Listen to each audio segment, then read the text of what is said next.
Assalamualaikum warahmatullahi wabarakatuh.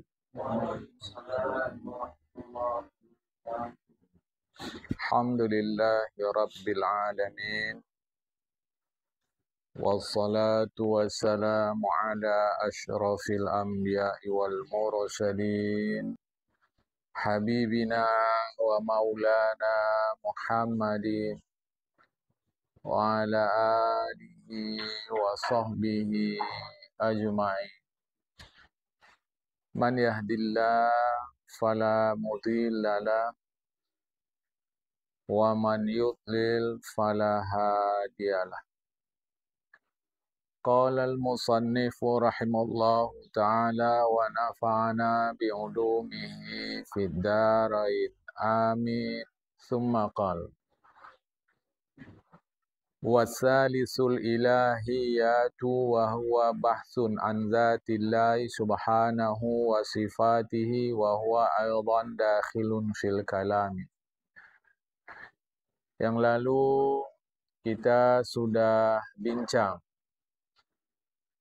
bahwa ilmu falsafah itu ada dia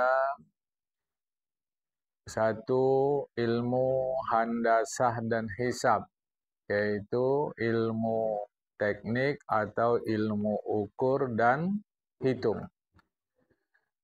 Kemudian ilmu mantik. Ilmu mantik ini jamaah ilmu mengajar cara kita berpikir. Jadi berpikir ini pun ada cara, tak sembarangan jamaah.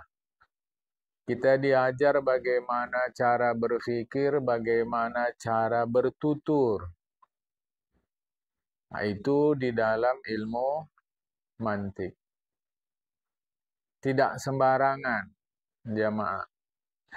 Nah, kemudian yang ketiga, inilah dia sebahagian sudah kita baca pada hari Ahad yang lalu, yaitu ilmu ketuhanan.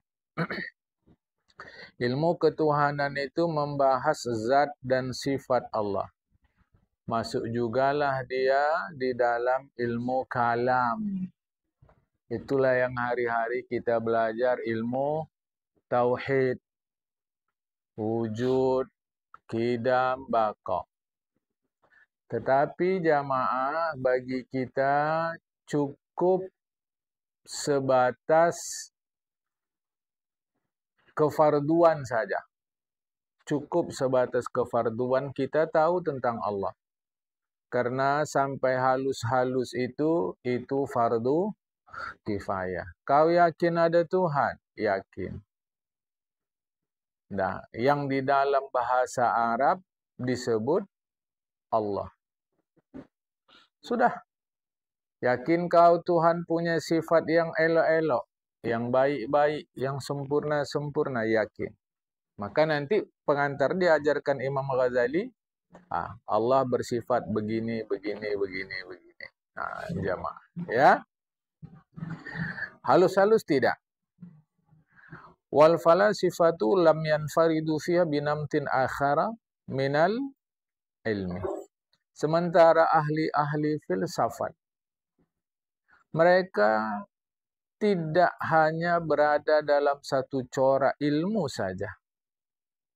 Balin faradu bimadahiba ba'duha kufrun wa ba'duha bid'atun. Ahli-ahli filsafat itu pun mereka ada mazhab-mazhabnya. Ada bahagian-bahagiannya. Supaya mudah kita memahami mazhab itu. Ada cara-caranya jamaah. Sebahagian mereka kafir, sebahagian mereka bid'ah. Menurut Imam Al-Ghazali rahimahullah ta'ala. Ini harap difahamkan. Makanya ya di kitab-kitab bahkan kitab-kitab Arab Melayu itu haram belajar filsafat. Saya sudah bagi tahu filsafat itu mengetahui yang akarnya. Itu saya bagi tahu sudah hari Ahad yang lalu jamaah. Misal kita sebut misal sajalah kita sebut air. Air itu apa air? jamaah. Oh, kalau ahli fisika, ahli kimia, ahli kata ilmu alam, dia jawab begini. Dia akan jawab terus. Mengapa begini? Mengapa? Terus sampai ke dasar-dasarnya jamaah. Macam kita ini, kalau disebut lontong, beli makan, mana enak? Sudah. Ahli filsafat tanya, apa itu lontong? Coba bagi tahu saya, apa itu lontong?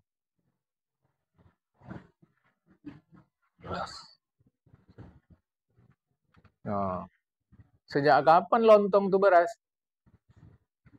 Nah, jamaah. Nanti akan terus-terus itu. Oh, lontong itu begini. Mengapa begini? Mengapa? Dia mencari tahu terus jamaah. Dan itu membuat kita jadi berpikir. Kalau dalam bimbingan dan bagus dia, maka itu nanti bisa membuat kita dekat kepada Allah Subhanahu wa Ta'ala. Tapi kalau tak dalam bimbingan, itulah nanti bisa kufur, bisa bid'ah. Sebab belajar filsafat itu dia mencari tahu sampai ke akar-akarnya. Tengok ya, supaya mudah memahaminya. Ini supaya mudah aja pikir-pikir filsafat. Masing-masing ingat namanya. Masing-masing kita ingat namanya. Misal lah, nama Anto. Sekarang saya tanya, tunjuk yang mana Anto?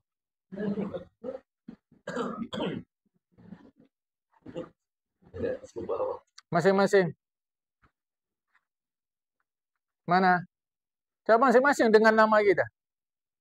Nama saya Fulanah. Ini saya. Coba tunjuk.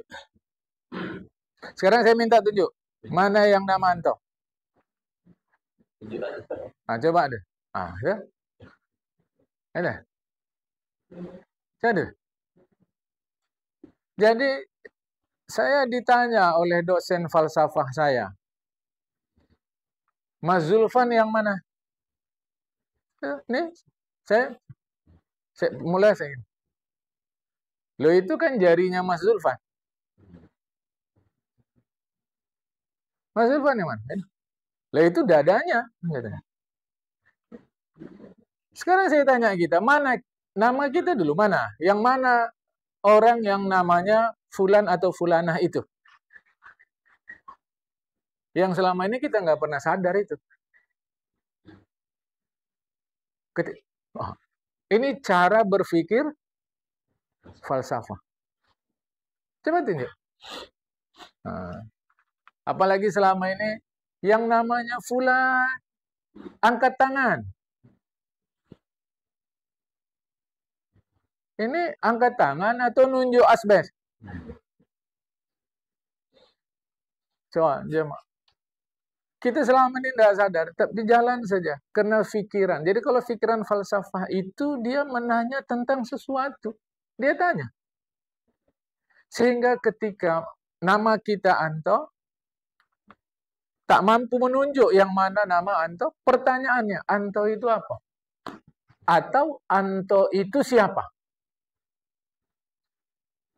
Nah, coba. Anto itu apa atau Anto itu siapa? Sebab dalam bahasa Inggris bukan who is your name, tapi what is your name. Bukan siapa nama, tapi apa nama. Sehingga kalau kita ada di Malaysia, kita ditanya, siapa nama awak? Tidak. Apa nama? Gitu. Jadi kalau kita nanya nama orang di Malaysia, bukan siapa nama. Tidak. Apa nama. Tapi di Indonesia, siapa nama. Sehingga masing-masing nama kita ini siapa atau kita ini apa? Pening palaku. Karena selama ini kita tidak biasa menggunakan pikiran. Maka falsafah itu sesungguhnya mengajarkan kita menggunakan pikiran. Jawab pertanyaan saya berikut. Yang kita pentingkan uang atau fungsi uang? Fungsi uang. Yang kita pentingkan fungsi uang, bukan uangnya. Uangnya yang kita pentingkan selama ini. Yang kita pentingkan selama ini uangnya. Pertanyaan saya, sebetulnya yang kita pentingkan uangnya atau fungsinya? Uangnya. Nah, berarti nanti jangan minum air ya. Minum uang. Nanti kalau mau makan nasi, jangan makan nasi. Makan uang. Ya pula ya. Gitu. Padahal selama ini tuh hari-hari. Jadi yang belajar falsafah itu dia menggerakkan pikirannya. Oke. Kalau saya sebut uang. Kalau saya sebut uang. Sebetulnya dia berfungsi karena dia uang atau karena kita sepakat memfungsikan dia?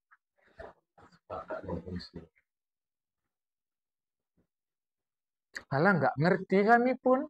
Nah, karena selama ini pikiran kita tidak digerakkan. Jamaah. Jadi falsafah itu menggerakkan pikiran. Oke. Saya tidak mengajak kita setuju, tapi tadi saya sudah mengantar. Yang kita pentingkan uang atau fungsi uang. Oke ya, jamaah. Sekarang, uang itu, dia kita pentingkan karena dia uang atau karena kita sepakat memfungsikan dia? Coba jawab dulu jamaah. Supaya diskusi. Supaya kita paham bahwa sesungguhnya kita capek dalam hidup ini karena pikiran kita sendiri. Jadi uang itu dipentingkan bukan karena dia uang. Tapi karena kita sepakat. Apa bukti? Coba gunakan sekarang uang zaman Jepang. Laku tidak? Tidak. Jadi dia berfungsi karena kesepakatan kita.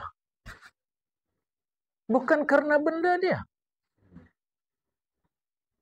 Bahkan uang yang dicetak oleh pemerintah Republik Indonesia setelah tahun 45 sampai sekarang pun ada yang sudah tidak laku lagi. Jamaah.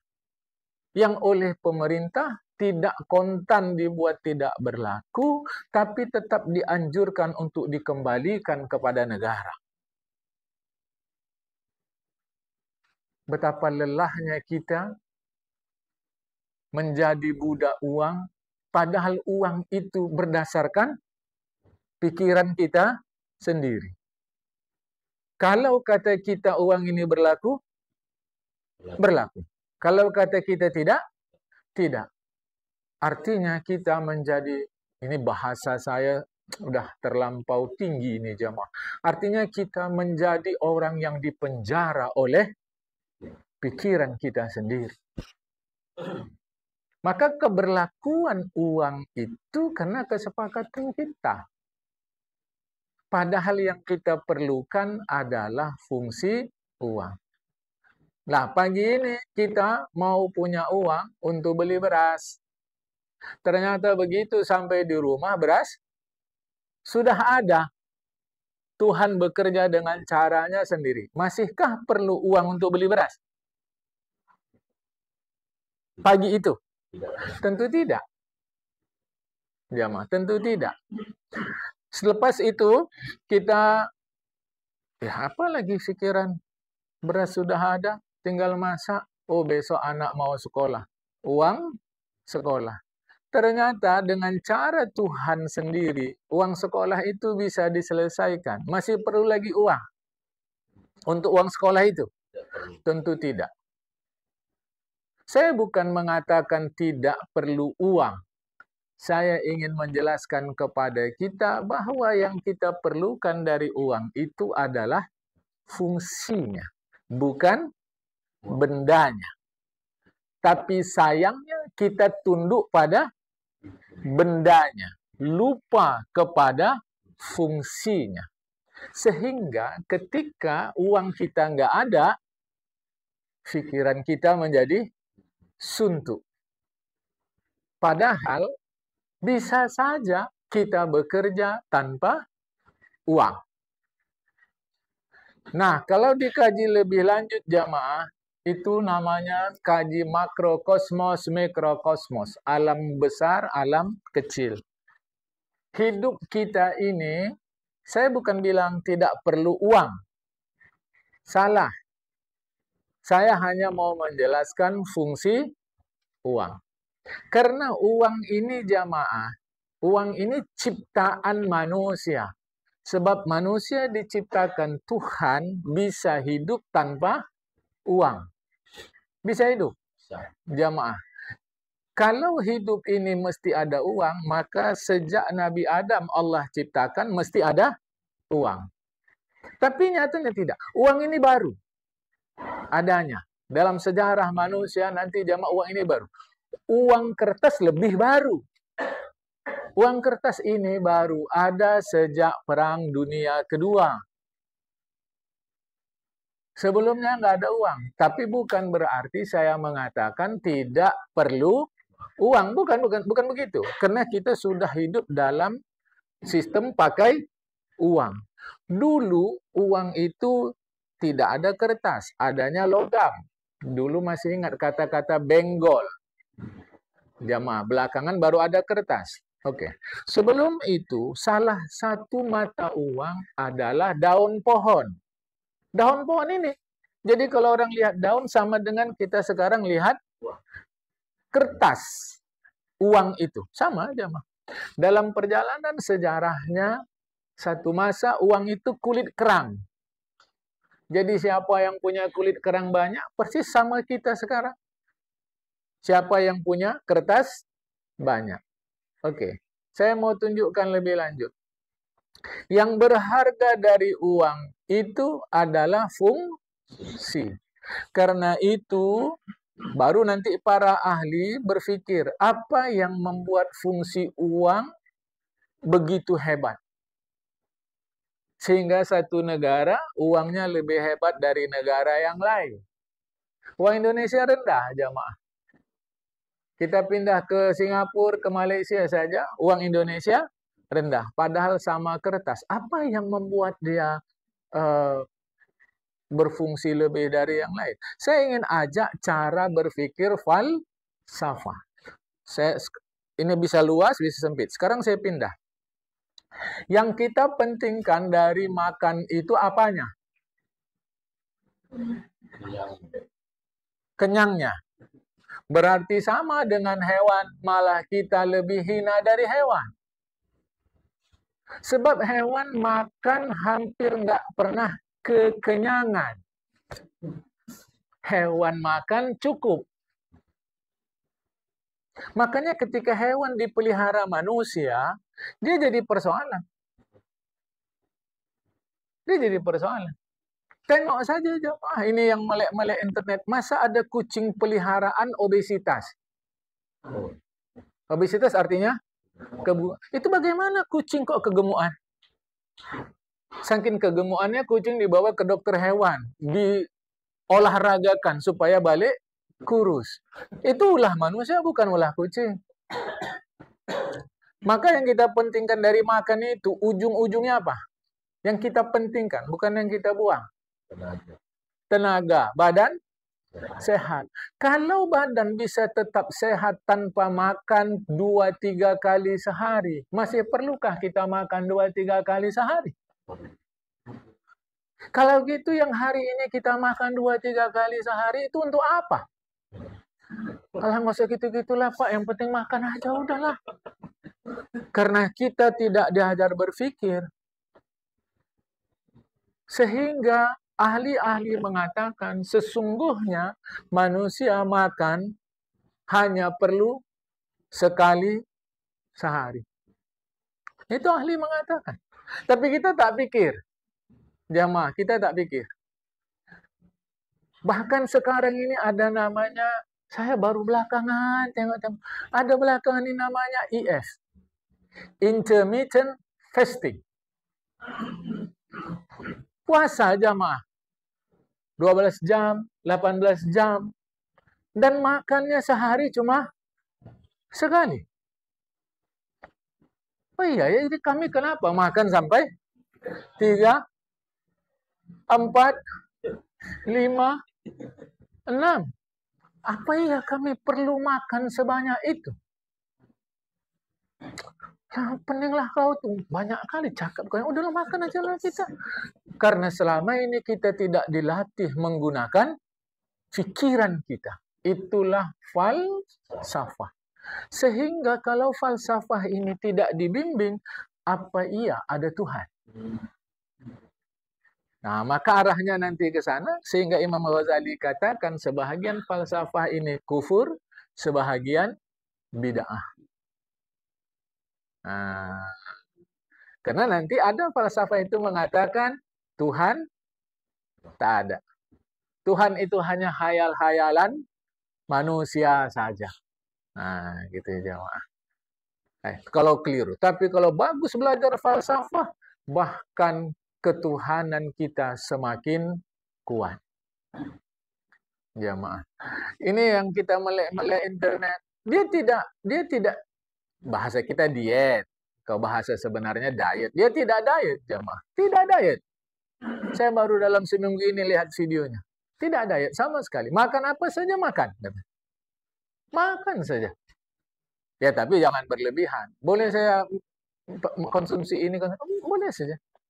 Tapi dia menerapkan intermittent fasting atau intermittent fasting. Dia mah puasa. Jadi dia mulai pukul 5 sore puasa sampai pukul 7 besok pagi. Minum air putih boleh, katanya. Air putih saja boleh. Berat badannya turun, badannya sehat dan seterusnya. Tapi ini hati-hati. Mau menerapkannya tidak bisa kontan. Dan kita sebenarnya sudah latihan 12 jam. Mengapa puasa kita tidak sehat? Karena puasa kita tidak menurut yang diajarkan oleh Rasulullah Muhammad SAW. Kalau kita puasa dengan benar, nggak perlu diet-diet jamaah, makan aja. Makan saja. Saya sudah bagi tahu rumus makan. Dan saya pun baru pandai belakangan juga jamaah. Kan saya sudah bagi tahu rumus makan itu halal, thayyib, la tusrifu. Habis. Kita kan tidak. Jadi kalau bagus dia, puasa itu apa? Hal masalah pening-pening, pokoknya nggak usah makan aja dah. Falsafah dia mempertanyakan akar sesuatu. Sampai ke akar-akarnya. Jamaah. Sampai ke akar-akarnya yang kalau dalam bimbingan itu bisa membuat kita semakin kuat dalam bertauhid. Saya selalu mengajak kita untuk mengemukakan pertanyaan dalam pengajian ini. Sebenarnya bukan hanya untuk bertanya supaya pikiran kita bergerak, jamaah. Jadi janganlah tertipu. Jangan juga mengatakan tak penting uang. Tidak. Tapi harus kita ingat, yang kita pentingkan dari uang adalah fungsi uang, bukan benda uang. Maka ketika hati-hati ketika kita mulai melihat pentingnya benda uang. Ini dalam jangka panjang akan membuat kita gelisah. Sebab kita menundukkan jiwa kita kepada benda.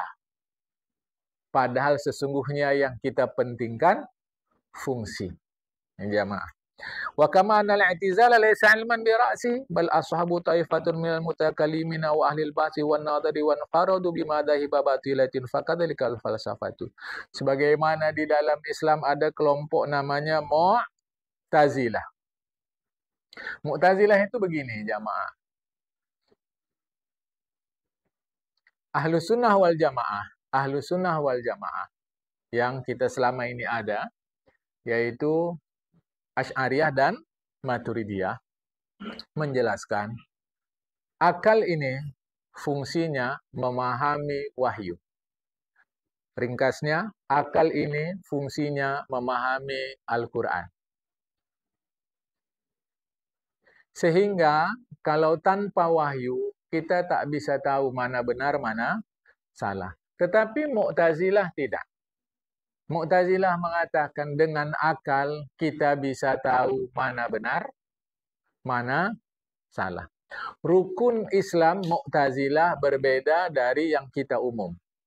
Jamaah. Rukun Islam Mu'tazilah berbeda dari yang kita. Sehingga menurut Imam Ghazali, Mu'tazilah sama sekali bukan ilmu. Jamaah. Karena Mu'tazilah sangat mementingkan akal. Mu'tazilah itu sangat mementingkan akal. Sehingga kalau nggak ada Nabi pun kita bisa tahu mana benar, mana salah. Tetapi Ahlus Sunnah wal Jamaah, Asy'ari Maturidi mengatakan, kita tak tahu mana benar, mana salah, kecuali setelah dikasih tahu Tuhan melalui Nabi, mana yang benar, mana yang salah. Mu'tazilah tidak. Tanpa ada Tuhan kasih tahu mana benar, mana salah. Dengan akal kita, kita bisa tahu mana benar, mana salah. Sebatas ini dulu yang saya kasih tahu untuk kita, yang garis umumnya. Jamaah, yang garis umumnya.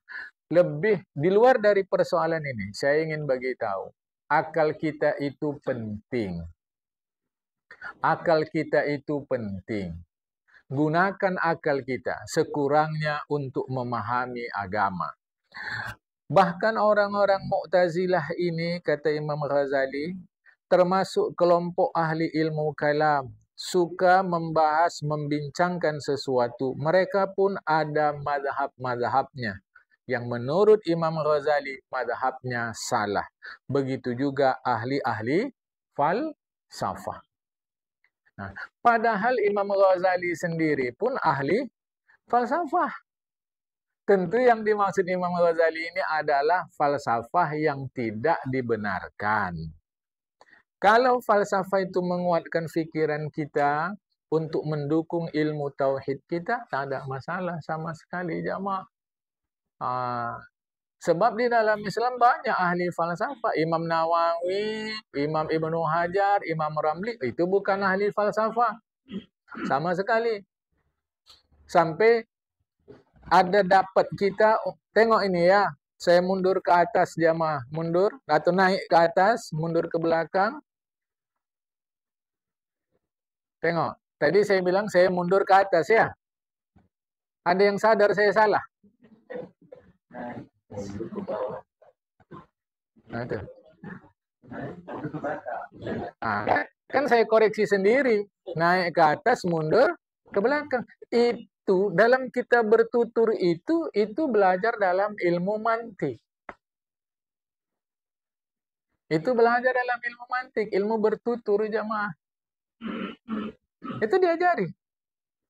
Nah, itu membuat pikiran kita baik. Nah, jadi saya naik ke atas ke ilmu mantik atau mundur ke belakang ke ilmu mantik yang kedua. Ada satu yang kita dapat, Imam Nawawi mengharamkan belajar ilmu mantik.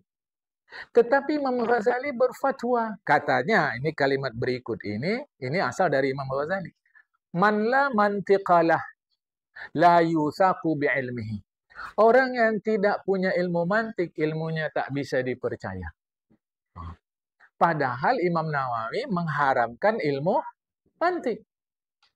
Yang kedua, ulama ini di dalam Islam, di dalam mazhab Imam Syafi'i adalah rujukan. Nah, tengok jemaah.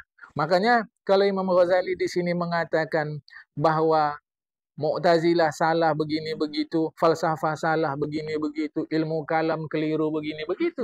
Imam Ghazali sendiri ahli ilmu kalam, ahli falsafah. Tentu yang dimaksud oleh beliau ini yang memang jelas-jelas salah. Nah, ini hati-hati jamaah. Sebatas ini saya bagi tahukan kita. Kami ngaji di sana, Pak. Kata Ustaz itu haram belajar falsafah. Iya. Nanti di kitab Melayu pun ada disebut tuh jamaah, haram belajar falsafah, tidak boleh. Yang memang salah. Tapi kalau belajar falsafah membuat kita semakin mengagumi alam ini, sebagai mengagungkan kebesaran Tuhan, kita semakin tahu, maka nggak ada masalah. Nah, penjelasan saya barusan, saya mengharapkan kita jadi paham. Yang kita perlukan sebenarnya fungsi uang, bukan benda yang namanya uang. Jadi akibatnya jangan kita memperbudak diri kepada benda uang. Jamaah, jangan. So, yang kita pentingkan fungsinya. Lah kalau fungsi-fungsinya sudah cukup, apa lagi? Jamaah. Hidup ini kan mau sehat ya. Mau sehat, mau tenang. Dia hidupnya di kampung sana, jamaah. Saya tak sebut nama kampungnya lah, nanti ada yang tersinggung pula. Hidup di kampung dia, yang pagi dia bangun mencangkul, hasil cangkulnya dia bisa makan, terus mau apa? Anaknya alhamdulillah pintar, kan sekolah nggak bayar. Jamaah, sekolah negeri, kan nggak ada bayarannya. Kalau menurut pemerintah, jamaah, sekolah anaknya, badannya sehat, masih perlu uang. Jamaah. Sangkinkan bagusnya orang berubut-rubut datang. Ini kita lucu hidup nih. Saya perhatikan lucu-lucu, jamaah. Lihat. Orang kota sibuk mau wisata ke desa-desa.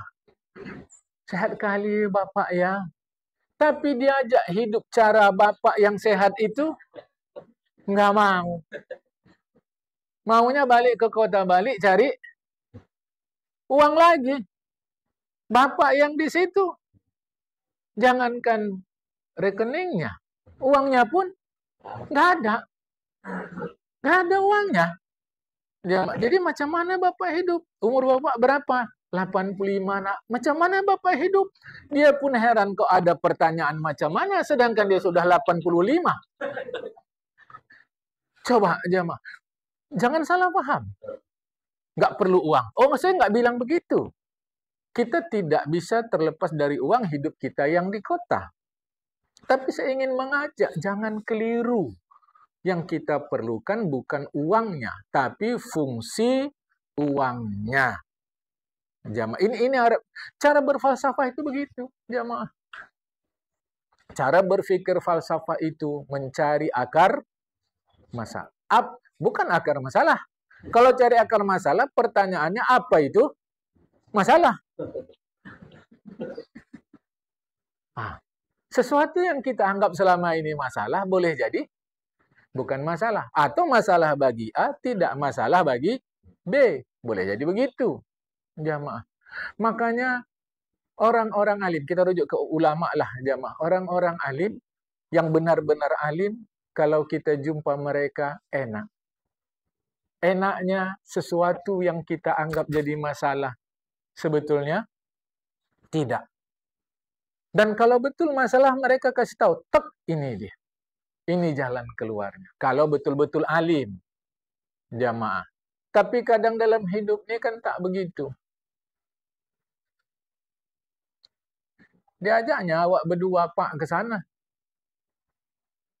Katanya ada promo barang ini. Dibelinya, dia 3, awak 1. Ya, masalahnya apa? Kata gini. Dia 3, kau 1. Ya kan gak enak. Awak sama-sama pergi masa untuk dia 3. Untuk awak 1. Maunya kan sama-sama 3. Apa masalahnya situ? Dia perlu 3, kau mungkin 1 aja. Rupanya kalau nggak beli benda yang dipromokan tadi mati kau. Memang nggak Pak. Ya kan nggak masalah juga. Kok kayak gitu Bapak? Sepele kali nengok awak. Awak pula jadi masalah. Artinya kita selalu berada dalam cengkeraman pikiran kita sendiri. Selalu berada dalam pikiran, cengkeraman pikiran kita sendiri. Yang kalau dilihat oleh ahli-ahli falsafah, mereka ketawa saja nengok kita. Dia mah. Karena yang sebenarnya bukan masalah. Itu cara berpikir falsafah. Dia mencari akar sesuatu. Nanti pulang kita, dimakilah oleh bini, kita pun senyum. Bini pun heran tuh. Selama ini awak kalau marahin abang-abang marah balik. Ini kok senyum? Jangan-jangan. Kata orang Melayu, buang tabiat. Abang meriah. Istrinya pun berubah. Kena tengoknya awak dah berubah pula. Kita pun heran, kok berubah dia? Jadi kita selama ini suntuk dimarahi bini, tak jadi suntuk. Ya, apa masalahnya apa? Orang memang pikiran dia yang nggak mau ngeladeni kita. Aku kan suami, mesti diladeni. Pikiran kita yang salah. Karena kita menganggap sebagai suami mesti diladeni.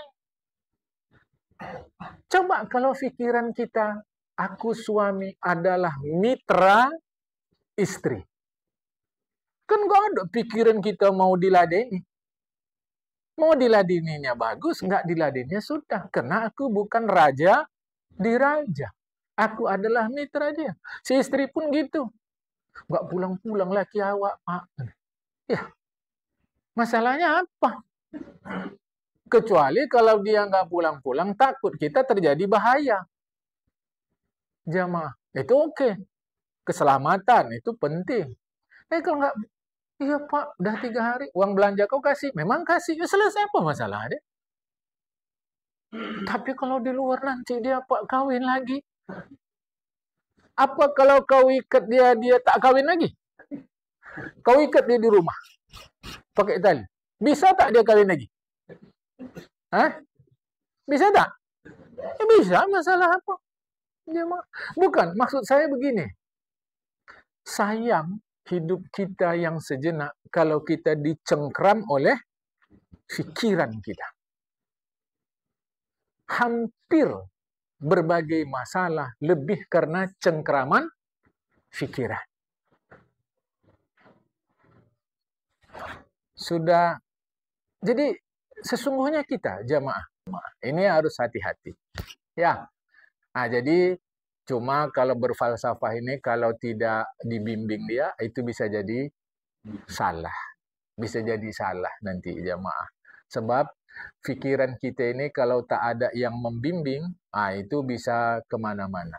Maka jangan tak gunakan pikiran, tapi ingat bimbingan. Rasulullah Muhammad SAW. Ada Al-Quran, ada Al-Hadis. Awak tak pandai Quran hadis, Pak. Belajar kepada yang ahli Al-Quran, ahli hadis. Meskipun makin kebelakangan, makin sulit kita mencarinya, jamaah. Nah, dalam hari Ahad akan datang yang keempat, tabi'iyat. Tabi'iyat artinya adalah ilmu alam. Ilmu alam ini pun atau alam ini masuk dalam falsafah. Jadi falsafah kemarin dibagi 4, handasah dan hisab, mantik, ilahiyat pagi ini, nanti tabi'iyat. Jamaah, hati-hati jangan salah dalam pikiran kita. Saya ingatkan kita semua, bukan saya sepelekan hidup kita, tidak sama sekali. Bagi kita yang sudah tinggi umur, jumpailah anak-anak remaja, tanya apa masalah mereka. Boleh jadi itulah masalah kita waktu remaja dulu. Setelah kita dewasa sekarang, ternyata itu bukan masalah. Ajarkan anak-anak remaja kita bahwa yang mereka hadapi itu sebenarnya bukan masalah. Kasihan. Kita pun begitu. Jadi ulama kalau melihat hidup kita ini, kasihan orang tuh. Kasihan. Sebagaimana kita kasihan lihat anak-anak remaja kita, yang bukan masalah dipandang orang itu masalah. Ulama melihat kita kasihan hidup orang nih.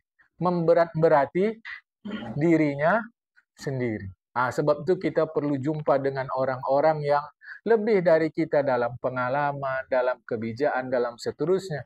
Bukan untuk sepelekan masalah kita, tapi boleh jadi yang bukan masalah kita jadikan masalah. Saya sudah sebutkan tadi surat Al-Maidah tadi jamaah, itulah yang sebenarnya. Maka saya mau tutup, supaya kita selamat di akhirat, bukan di akhirat diselesaikan, tapi di dunia. Di akhirat semua orang baik. Di akhirat semua orang beriman. Saya ulang-ulang ayat itu. La yanfa'ul ladina kafaru imanuhum. Orang yang kafir dunia ketika di akhirat beriman, tak lagi manfaat. Jadi semua orang di akhirat beriman. Maka, supaya kita baik di akhirat, tentukan kita baik di dunia. Tak cukup dengan sholat, puasa, zakat. Tak cukup, jamaah. Karena banyak ladang kebaikan yang bisa kita lakukan. Karena sebagian kita salah. Biar kita jahat di dunia. Yang penting selamat di akhirat. Mana begitu jamaah? Akhirat nggak ada buat. Akhirat nggak ada buat. Akhirat nggak ada kegiatan. Akhirat nggak ada kerja. Akhirat hanya untuk ambil gaji, ambil upah, ambil hasil. Sebetulnya kita sekarang ini bisa mengagak-agak, aku di akhirat selamat atau tidak. Mengagak-agak sebetulnya bisa. Caranya, aku orang baik tidak. Nah, sebab akhirat tak ada lagi baik, tak ada lagi buruk. Itu bukan tempat baik, tempat buruk akhirat. Itu tempat hasil baik buruk kita di dunia. Gunakan pikiran kita untuk berbuat baik, jamaah.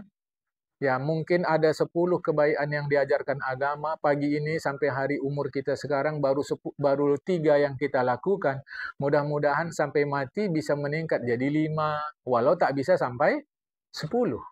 Kalau ada 10 kejahatan, hari ini kita sudah lakukan 4. Mudah-mudahan sampai mati tak bertambah jadi 5. Atau malah berkurang jadi 3. Artinya ada perubahan dalam hidup kita. Keliru mau selamat di akhirat dengan mengabaikan kesempatan baik di dunia. Mau baik akhirat, baiklah di dunia. Jadi, dari cakap yang singkat ini, jangan disalahpahami cakap saya berikut sebagai penutup. Hidup ini sebetulnya dunia, bukan akhirat. Hati-hati cakap saya berikut nih, jangan nanti bisa salah paham. Hidup ini sebetulnya dunia, bukan akhirat. Maknanya, mau baik di akhirat, baiklah di dunia. Mau buruk di akhirat, buruklah di dunia. Karena di akhirat tak ada lagi buat baik, tak ada lagi buat buruk. Nah, ini hati-hati yang sikit tadi jemaah. Yang sikit tadi hati-hati. Karena orang bisa kalau gitu orang nanti bisa lupa akhirat. Padahal maksud kita hidup itu sebenarnya di dunia, maksudnya adalah mau baik sana, baiklah sini. Ya Allah, berilah syafaat dari Rasulullah. Macam mana Rasulullah kasih syafaat kalau kita di dunia tak kenal dia? Macam mana cara kita kenal dia? Lakukan baik yang dia suruh. Jauhkan buruk yang dia larang. Nah, ini jangan salah-salah paham kajinya aja, Ma, ya. Pagi ini sampai sini. Assalamualaikum warahmatullahi wabarakatuh.